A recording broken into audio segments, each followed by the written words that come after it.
Hey brothers and sisters, God bless each and every single one of you. It's Hunter's Point here with another video. I know I'm a little late tonight, some things came up, but I'm sitting down right now, and I'm going to present y'all with a little bit of a world news update. So I've got 4 articles in particular that I'm going to cover here, and I'm not going to waste any time. You know how I am, I like to get straight to the news. So all 4 of these articles are from endtimeheadlines.org. It's become one of my favorite end times websites, Bible prophecy websites. I just love this website, right? A lot of great news you can find right here on endtimeheadlines.org. So the first article, sun enters lockdown period, which could cause freezing weather and famine. This was posted back on the 15th, so only a couple days ago, as most of these articles were right around 2 days ago, so this is still relatively fresh news. The sun has entered into what is known as a lockdown, which some scientists are warning could produce freezing weather, earthquakes, and famines in the near future. According to a report from the New York Post, the sun is currently in a period of solar minimum, meaning activity on its surface has fallen dramatically. Scientists believe we are about to enter the deepest period of recession for the sun that has ever been recorded, as sunspots have virtually disappeared. Astronomer Dr. Tony Phillips recently stated solar minimum is underway and it's a deep one. Sunspot counts suggest it is one of the deepest of the past century. The sun's magnetic field has become weak, allowing extra cosmic rays into the solar system.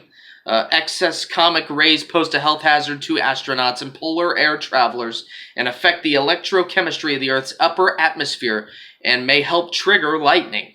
According to the report, NASA scientists fear this event could produce what is a repeat of the Dalton minimum, which took place between 1790 and 1830 and led to periods of brutal cold, crop loss, famine, and powerful volcanic eruptions.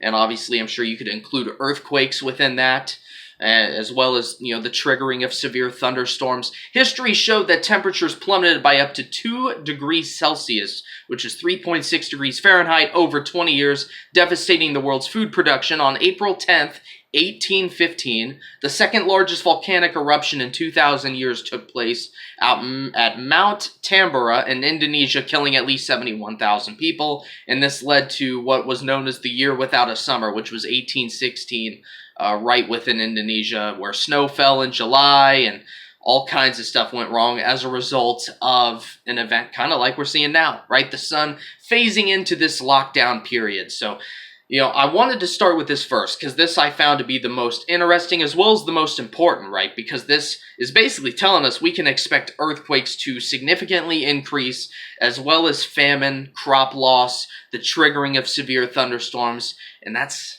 kind of the segue I'm using here into these next couple articles. Strong magnitude 5.9 earthquake hits Canada. So I'm going to read this right now. Not a whole lot of news in terms of this earthquake. All we know is sort of the initial magnitude and where it hit. A strong magnitude 5.9 earthquake is reportedly struck near Alberta, Canada, according to the USGS. There's not a whole lot of information other than where it was. I mean, there's no deaths to report on. There's not a whole lot of structural damage from what I'm reading.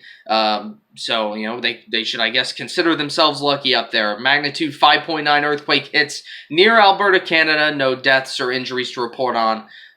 But, this article could always update itself later on. And if that's the case, be assured I will do a video on that. Another one. This one's back here in the States. Developing 4 earthquakes have rattled Tennessee kind of within hours of each other. And this article's posted back on the 15th as well. At least 4 earthquakes measuring up to magnitude 2.4 have reportedly rattled middle as well as the eastern side of Tennessee. This was Thursday night going into Friday morning, according to the Charlotte Observer. According to the report, the other quakes ranged from a 1.5 to a 2.3 magnitude, according to the USGS. The first quake of significant magnitude began at about 7:27 p.m., and that was Thursday night, about 10 miles outside of Pulaski, Tennessee, just north of the Alabama border, and reportedly was around 7 miles deep.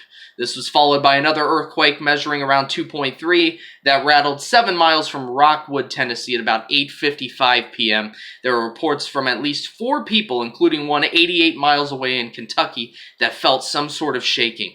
Approximately 2 minutes later, a 1.7 magnitude quake struck roughly in the same location, and the last earthquake shook 4 miles from Sweetwater, Tennessee at 5:41 a.m. on that Friday morning.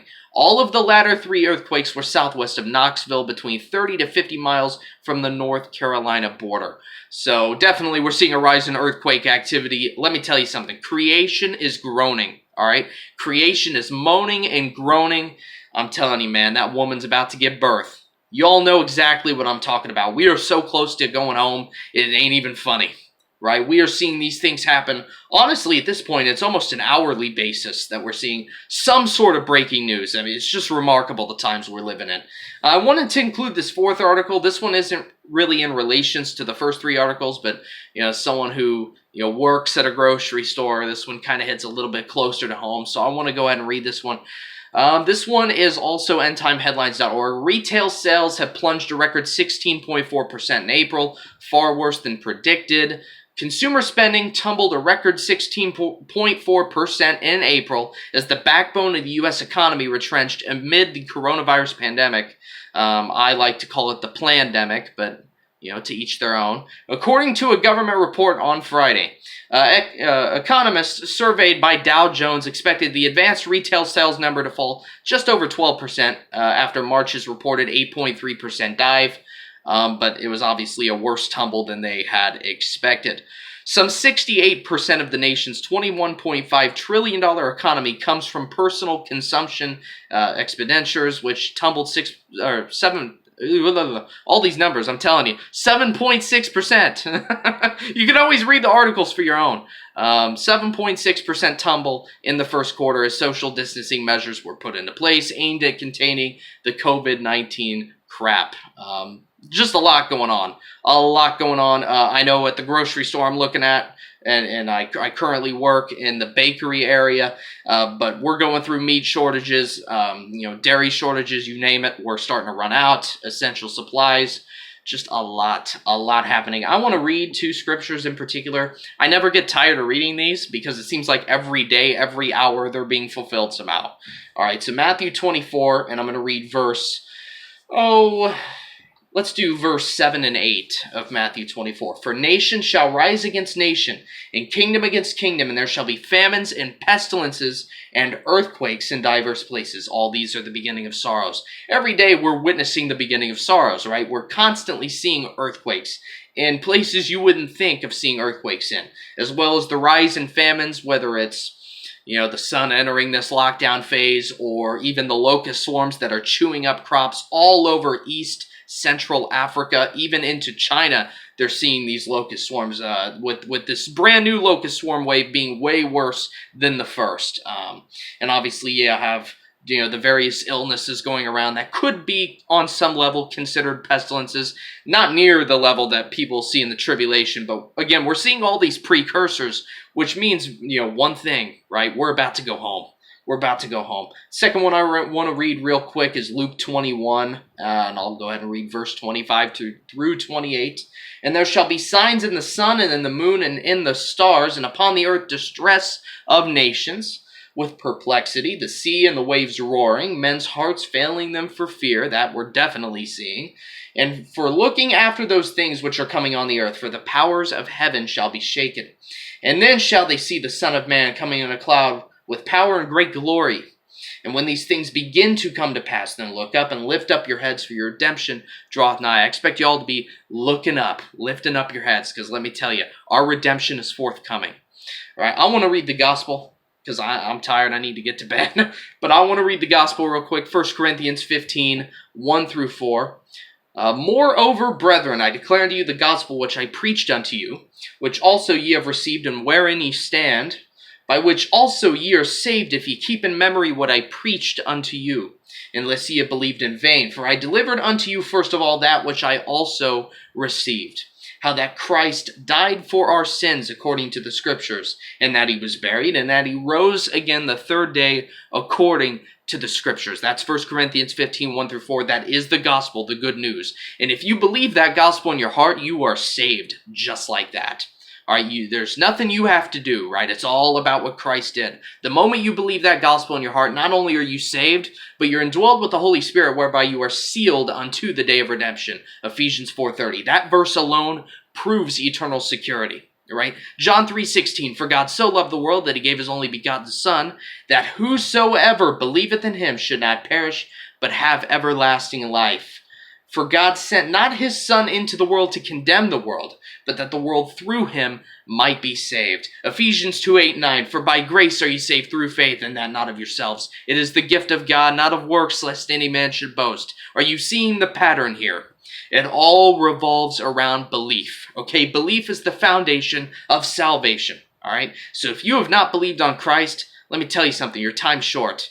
Right, tomorrow's not guaranteed.